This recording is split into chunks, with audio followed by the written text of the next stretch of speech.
দীপাকে ফাঁসাতে মিশকার সাথে চক্রান্ত করতে গিয়ে অলির কাছে ধরা পড়ল চারু। হ্যাঁ বন্ধুরা, আমরা এমনটা দেখতে পাবো অনুরাগের ছোঁয়া ধারাবাহিকের আগামী পর্বগুলোতে। বিস্তারিত জানতে হলে ভিডিওতে একটা লাইক দিয়ে শেষ পর্যন্ত দেখতে থাকুন। শ্রেয়ান আর তার বাবা অলির কাছে ক্ষমা চাইলে অলি তাদের ক্ষমা করে দেয়। এরপরে সাক্ষ্যদীপ আসে রান্নার কম্পিটিশনে দীপাকে নিয়ে যাওয়ার জন্য, আর অলি দীপাকে ধন্যবাদ জানায় অপরাধীকে শাস্তি দেওয়ার জন্য। এরপরে দীপা কম্পিটিশনে চলে যায়। একটু দেরি হওয়ার কারণে দীপাকে অ্যালাউ করতে চাইছে না। পরে জয়ীর অনুরোধে দীপাকে পার্টিসিপেট করতে দেয়। অপরদিকে অলির অনুশোচনা হতে থাকে। অলি তার মায়ের কথা ভাবতে থাকে।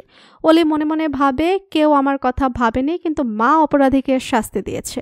তবে কি আমি ভুল ভাবতাম? মা আমার ক্ষতি করতে চায় না, মা সবসময় আমার ভালোই চায়।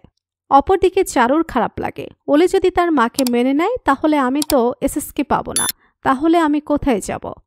অপরদিকে মিশকা দীপার বদনাম করে শ্রেয়ানের সাথে চক্রান্ত করতে থাকে। এরপরে মিশকার সাথে এক হয় চারু। মিশকা চারুকে বলে, তুমি সূর্যকে পেতে হলে আগে দীপাকে দূরে সরাতে হবে। এরপরে বলে অলির চোখে দীপাকে খারাপ করতে হবে। চারু বলে, আপনি আমাকে হেল্প করতে চাইছেন বা কেন? মিশকা বলে, কারণ তোমার শত্রু আর আমার শত্রু এক। মিশকা চারুকে বলে, তাহলে আমরা আজ থেকে বন্ধু হতে পারি। চারু মিশকার সাথে হাত মেলায়। ঠিক তখনই অলিও চলে আসে রেস্টুরেন্টে। অলি চারু আর মিশকাকে একসাথে দেখে চমকে ওঠে। অলি মনে মনে বলে, চারু মাকে ফাঁসাতে প্ল্যান করছে মিশকা আন্টির সাথে। আমি এই চারুকে মায়ের মতো ভালোবাসতাম। অলি বলে, না না, বাবার সাথে চারুর বিয়েটা আটকাতে হবে।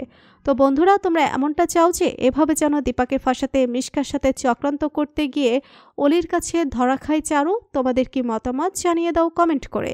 পরবর্তী আপডেট সবার আগে পেতে সাবস্ক্রাইব করুন আমাদের চ্যানেলটি। ধন্যবাদ।